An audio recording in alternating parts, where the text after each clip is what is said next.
Hello, everyone, and welcome to this edition of CRATV, where we talk about politics and public policy right here in the great state of California. We try to introduce you to the issues, individuals, and organizations that are impacting our great state. So please take a moment, like and share the program so that your friends can join in the conversation. Also, remember to subscribe to our YouTube channel and follow us on Facebook. And in both cases, make sure you hit the notification button. That way you'll get alerts as soon as these videos go live, and you can participate in the live chat as the program is going on.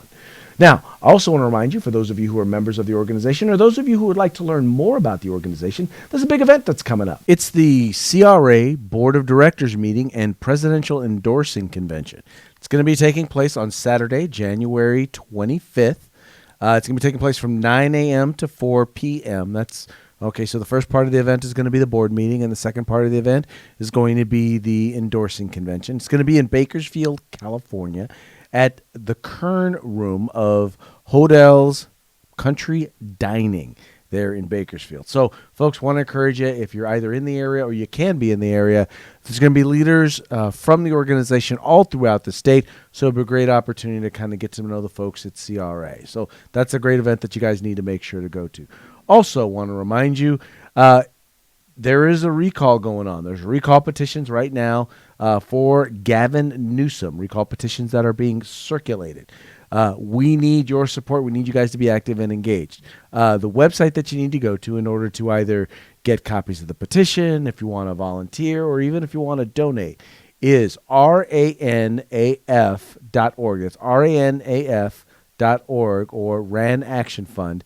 And you'll find all the information that you need there to get what you need to participate in the recall signature gathering campaign against Governor Gavin Newsom. So it's important to be involved in that. So just want to make sure I remind you about that as well.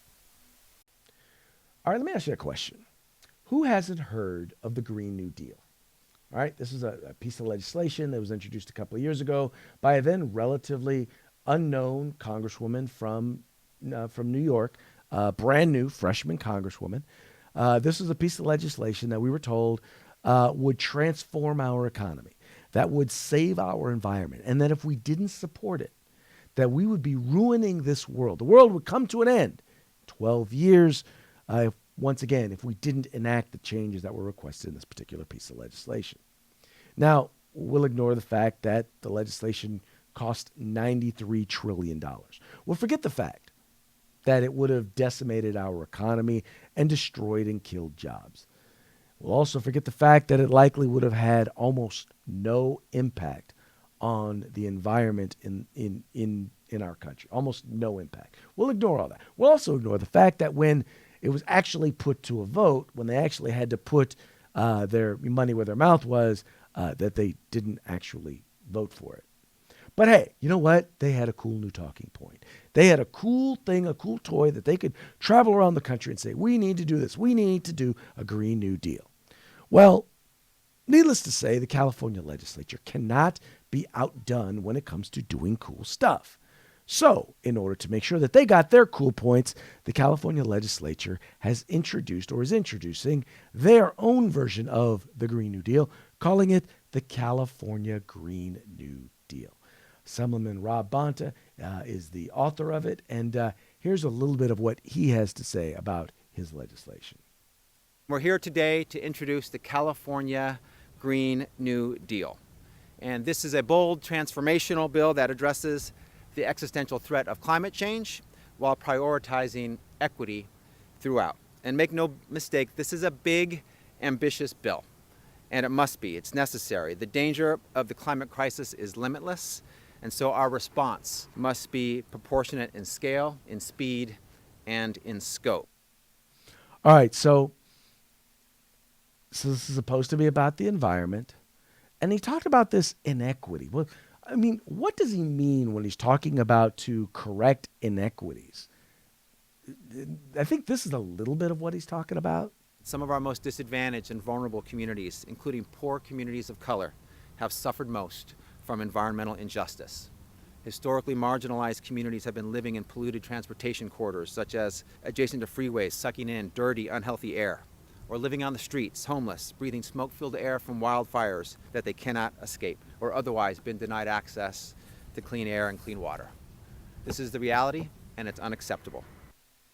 Okay, so that's kind of part of what he's talking about, but I think, and this is the other thing. This is the real deal behind the Green New Deal, and I think that Kathryn Phillips of the Sierra Club is starting to hint as to what the real motive behind the Green New Deal actually is.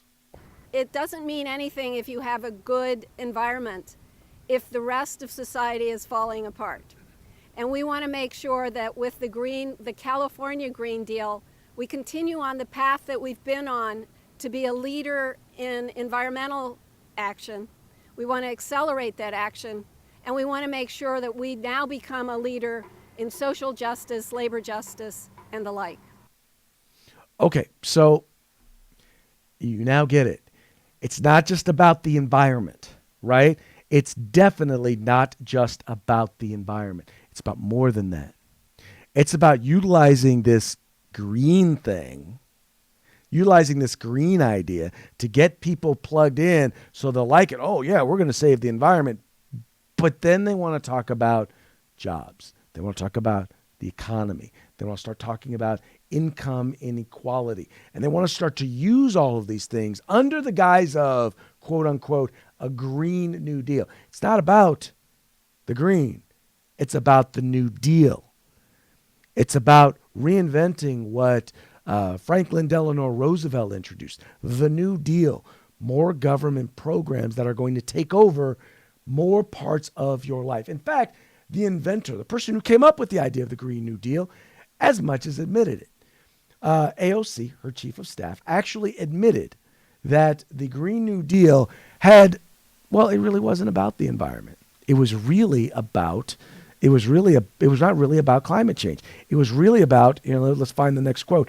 Specific quote in the article was, the interesting thing about the Green New Deal is it wasn't originally a climate thing at all.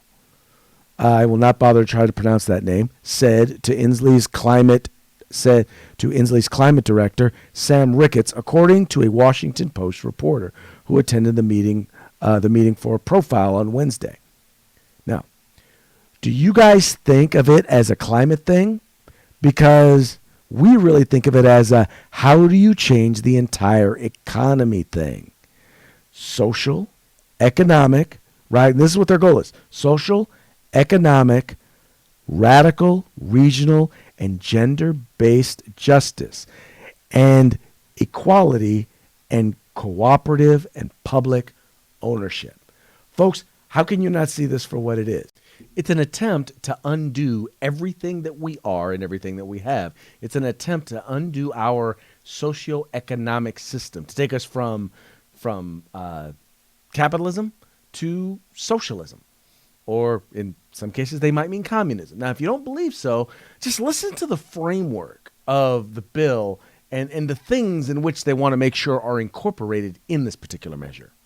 The bill will establish a framework of firm principles and goals to address climate change and inequity. Some of those goals include reducing disparate standard of living indices for historically impacted communities of color by 2030, doubling affordable housing and public transportation capacity by 2030, accelerating emission goals in California to rates consistent with global warming targets by 2030, ensuring a just and secure transition for workers to new green jobs, creating a new compact between Californians and their state to ensure a better quality of life for all. All right, so first of all, let's deal with this whole quote-unquote green new jobs thing. You know, one of the things that I think has already been debunked is, once again, the idea of green new jobs. Because even though you have presidential candidates that are offering these things that they're calling green new jobs, even in California here, we've realized that green new jobs, well, there's no such thing. In fact, we've stopped actually tracking green new jobs as far back as 2012, I believe it is. Because see, here's what happened, was all these jobs they were calling green new jobs were actually just jobs. And because they were now in an industry that was now considered green, they were now green new jobs. In fact, what they found was that the economy didn't create any more green new jobs than did the old economy. What they found was that the jobs that were being created were actually less. But that's not even real. I mean, honestly, that's not even really the point here. The point here is when you're listening to it, this is about creating financial equity. It's about making sure that we take from those who've earned to give to those who haven't. It's about making sure that everybody has equal income. It's about, once again, equality and equity. It's not about giving people equality of opportunity, making sure that we provide quality education and stuff like that. No, it's about saying, if you've earned it, you must have done it the wrong way. Therefore, we are going to take it from you. And we're going to give it to someone who we believe is more deserving. And folks, I'm just going to tell you right now, if you don't believe that this is a real thing, if you don't believe that they're serious about this, listen to these closing words by Assemblyman Bonta. California has led. We have stepped up. We've set the standard over the past decades by enacting the nation's most innovative laws, our boldest steps to fight pollution and to address climate change. But the facts, the evidence, the data, all good fuel for sound policy, tell us we must do more. We must be more aggressive. We must be more bold. We must be more comprehensive and more transformational. And that's why the California Green New Deal is so important. See, what he's saying in essence here is, yes, California on this environmental stuff has led the way. And it hasn't worked.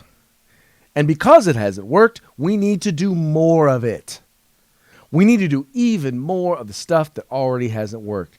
Now, unless I'm wrong, there's this thing that we call, insanity, which is in fact doing the same thing over and over again and then expecting different results.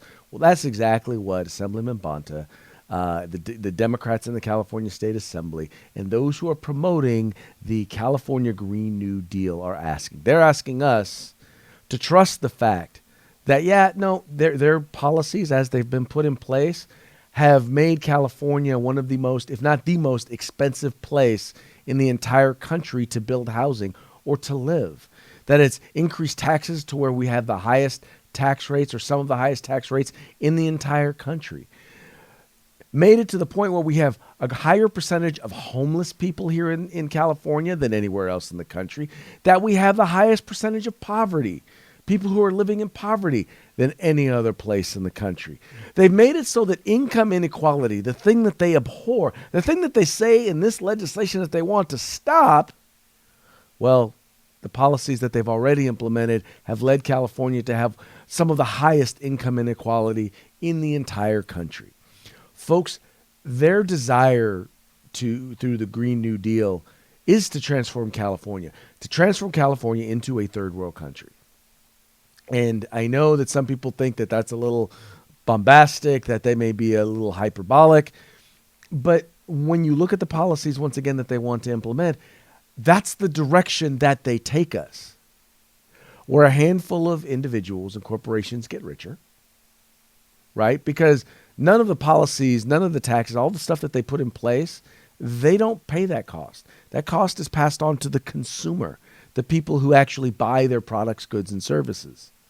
But they don't get that little basic economic piece. But the policies that they've put in place, we already have the track record. It hasn't worked. And it isn't going to work. But yet and still, in their eyes, we need to do even more. Which, by the way, folks, means that we need to fight even more.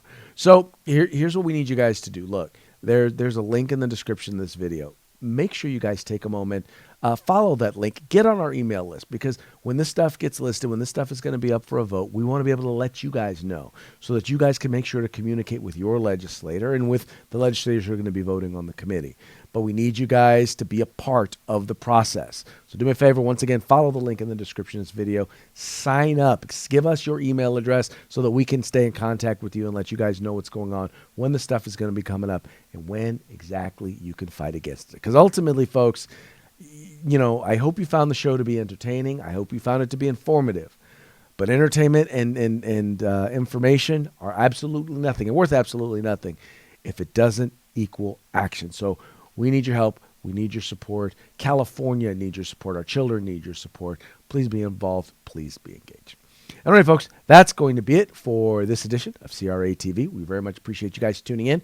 We appreciate you liking and sharing this program, The Conscience of the Republican Party. Talk to you again real soon.